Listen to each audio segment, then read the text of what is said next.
What's up, fight fans? This is Kurt DeVille with Counterpunch Boxing News, and I have some new news concerning Anthony Joshua. Anthony Joshua just completed an IFL interview with Kugan Cassius, and he had a lot to say. It's a pretty lengthy interview, and I will break down this particular video because he had a lot of key things to say. And this particular video is concerning one of the most important things that I selected that stuck out at me. So this is one of a few videos that I will counterpunch on this particular, about this particular interview. But Deontay Wilder was mentioned and the $50 million offer. Okay, so we had a recap on that and what really happened, how that happened. And I like how Joshua compared Dillian White's problems or drama and differences of making a fight with Deontay Wilder and everything that happened with that. Him being the challenger and Wilder being the champion versus him and himself. So it was a good explanation and a good comparison on how hard it is for a PBC fighter to get a fight with a matchroom fighter. And really, most importantly, the caliber of PBC fighter. Okay? Because certain fighters have a certain restriction, I feel, and we've already been through that because Al Heyman knows what those fighters' value is to that side of the street. And he brought up the when Wilder ducked Dillian White with the AK and Barack interview, that it went viral.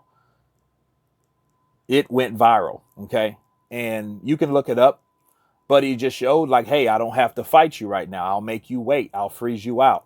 And and then he simply compared the obstacles that Dillian White had with the obstacles he had with Deontay Wilder, and the things that he tried to do with making the fight happen with Deontay Wilder. And he also said that Wilder was a tough, hard challenger. That's a tough fight. He said, and Wilder's in his prime. He never said that Wilder was an easy fight for him. He said that Wilder's a tough challenge, but he said Wilder really would deserve a 30-70 split in his favor, in Anthony Joshua's favor. Okay, and he said, well, and of course he was asked why in this interview, and he basically said because he has to understand, why did you want 50-50 over me? What obstacles did you have? What have you done? Stacks and facts. What have you done versus what I've done in the sport that warrants you 50-50? If you can explain that to me, then it'll make sense and we can move forward. Okay? And of course, it was mentioned that Eddie Hearn put 50-50 on the table and mentioned 50-50 could be after the winner of whoever wins out of Fury or Wilder would warrant or would get or would receive 50-50 to make that fight happen. And Joshua gave his own counterpunch on, hey, I think that it should be 30-70. And of course, and he explained, well, it was one of the greatest upsets in the last 20 years, right? Or the millennium.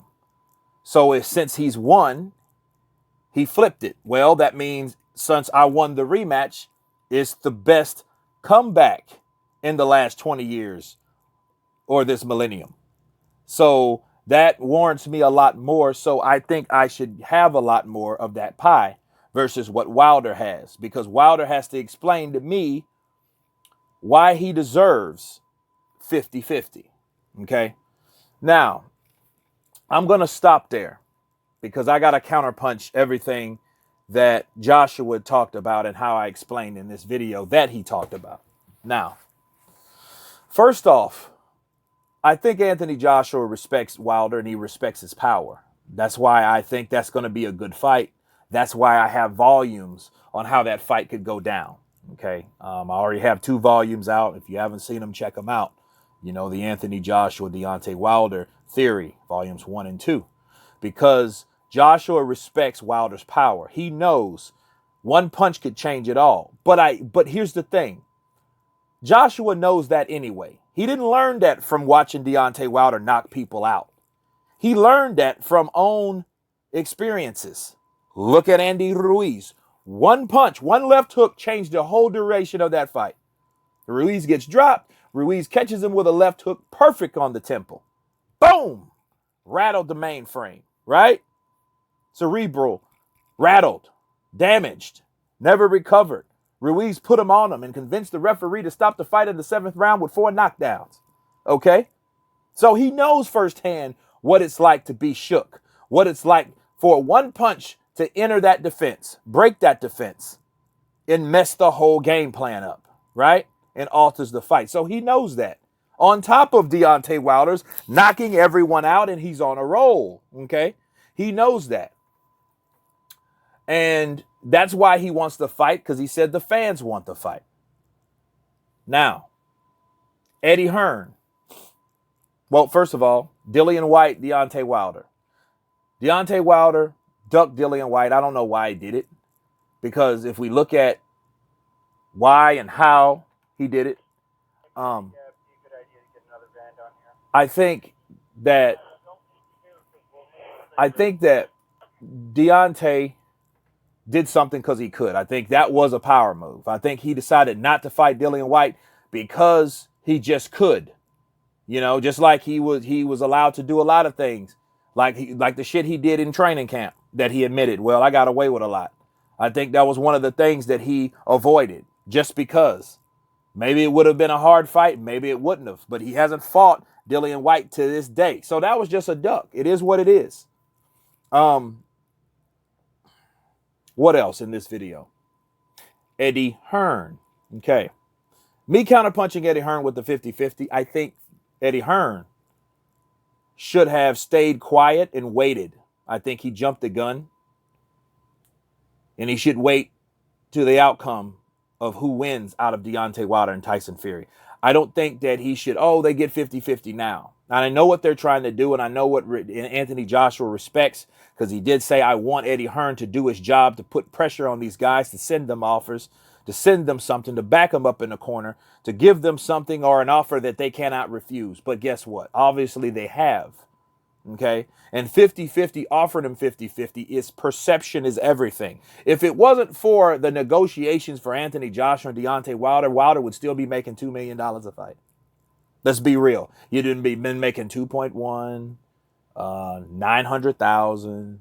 That's the shit he was making. And then he went from making that, he made $3 million guaranteed on his last fight. Okay? Now the fight beforehand was kind of like intertwined with the Showtime deal, since he stayed loyal to Showtime, which was stupid, I feel, because they didn't even finance his next fight. They dropped him. And they said it made no sense. You think I'm going to stay with somebody and for them to only tell me it makes no sense? I could have went over to the Zone and changed my life. You know? But that's my opinion. That's my counterpunch on that. Anyway, back to Hearn. You know, Hearn offering 50-50. If I'm Anthony Joshua, because they're saying two different things. Eddie Hearn's saying 50-50. Anthony Joshua saying 30-70 because he doesn't explain to me, or he needs to explain why he deserves 50-50. And he can't explain that. You know, so, or he hasn't to this day explained, well, I've done this, I've did that, I've done this, I did that. Right? Therefore, it warrants me 50-50. Okay, that's what Joshua wants. He wants to sit down and try to hash out a deal. Shelly Finkel and Deontay Wilder, and Shelly Finkel, he called him Shelly Winkle. But he apologized because I guess he doesn't say his name much, right? He could have just been fucking with him. But Shelly Finkel, couldn't get that deal done. Just like the $50 million, they were like, yes, we're interested, and they could not, and that in those meetings could not get scheduled. You know what I mean? They couldn't get set. For what reason? I don't know. And that's what Anthony Joshua was ironed up. But I would be more inclined on why the hell why couldn't you guys sit down with us if you guys claimed you wanted to fight that bad?